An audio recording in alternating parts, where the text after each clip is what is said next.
Matt Stepp, Dave Campbell's Texas football back here at the South Plains Coaches Clinic. Here at the head coach of the Lubbock Monterey Plainsman, Coach Judd Thrash. Coach, I appreciate you taking a few minutes to chat with us out of your busy clinic schedule. Yes, sir. Glad to be here. You know, it's good to have a clinic in your backyard. You know, a lot of coaches from the area are really excited about the clinic. You know, you get to come out and learn from various guys. I know UTSA was here yesterday, and then Coach Dodge from South Lake came in, and then I just got through listening to Jay Northcutt at Friendship, who does a great job. And so a lot of good speakers, and it's been a good clinic so far. All right, now when you look at your first year there at Lubbock Monterey, I know on paper it didn't go obviously as well as you like. You know, you were 0-10, but you know that's when you really look into your season. There were a lot of games you guys were 1 or 2 plays away from, you know, turning those losses into wins. When you come into the offseason this year and you see that, what's your message to your kids to kind of keep their confidence up, but also say, hey guys, you know, we just got to clean up a few of these little things and we'll be fine. Yeah, it was really a great year. It set our seniors set a strong foundation. You know, we had 14 seniors, and we had 30 guys on varsity, and next year we're going to have 65 guys on varsity, and we're going to have 30-something seniors. I mean, that's a big difference, but you know, it's all about putting that process in place and all the different things about you know that we developed in our program. And so, you know, we laid a great foundation. We were real close.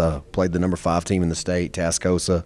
It was real close. They blocked a field goal and ended up returning it for a touchdown, and I think they ended up beating us 20-10. Also, we're on the 12-yard line going to beat Coronado and came up short, and Friendship, we're winning at halftime. It's just we got to be able to finish. And you know, one thing that we did this year, we went 12 periods of defense, 12 periods of offense. We kind of practiced like a 3A because of our numbers. Yeah. And so a lot of teams had more practice time than we did. And so, but our guys, you know, they fought to the very end. And in this off season, you know, our kids have definitely bought into what we're doing. You know, 6:30 in the morning, we have 88 kids that are showing up, working hard and trying to get better for next year. You know, they're doing all the leadership training that our program does, and very proud of the program. I mean, we're headed in the right direction and very excited about our future. You mentioned the numbers. I mean, that's especially playing 5A Division I ball in your district. We've said y'all's district from top to bottom is one of the toughest districts in 5A Division I. How excited are you in 2023 to be going into the year with a lot more numbers in the program? It's a testament to the culture and the excitement around campus, right? Yes, sir. And you know, I say this all the time. You know, we had 14 seniors this year, and then with our freshmen, if they graduated tomorrow, there'd be 85. And so we make it a point to go to our middle schools, you know, every single day. You know, myself, I'm at a middle school every day. I'm down there every day talking to our kids about what it takes to be a Plainsman, et cetera. And so this year we'd roll out and we'd play, I don't know, a Lubbock Cooper who would have 75 on varsity, and we'd show up with our 30 and our 30, and we'd play them down to the wire. But you know, we always kind of got gassed in the fourth quarter because we had guys going both ways and on special teams. And so I think it'll be a little different this year having those numbers. You know, it makes a huge difference. And believe it or not, I think we're one of the biggest 5As in the state. And so you know, we should have really good numbers. I'm expecting 150 freshmen. Okay. So this past season we had 110. This coming season, I think we'll have 150. So our numbers are increasing, and that's what we want. You know, we want to build it, you know, with a lot of numbers. So. All right, and you know, this is your first year in Lubbock.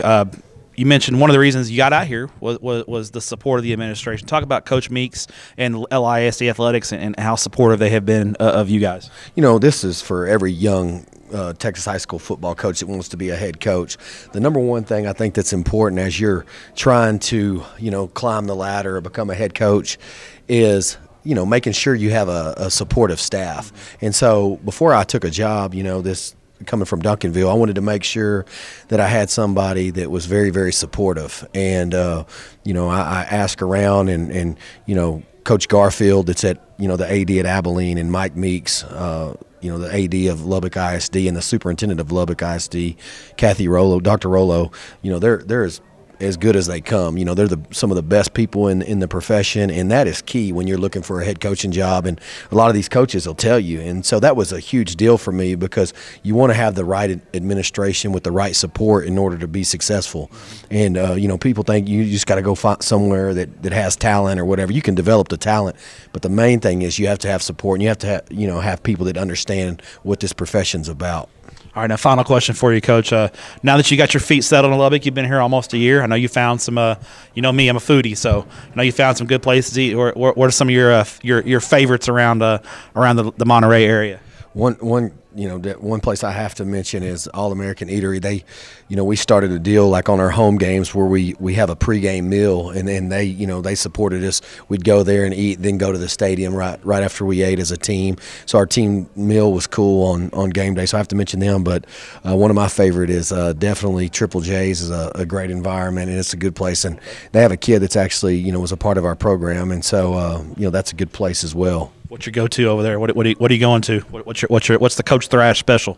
Oh, it has to be the filet, man. Yeah. The steak. That's one of their signature items, and so I really enjoy their filet. All right, Coach. Let's let you get back to the clinic. Appreciate your time. We'll see you next week at another clinic, and good luck in 2023. And appreciate what you do for student athletes in Texas. Absolutely. Thanks for having us.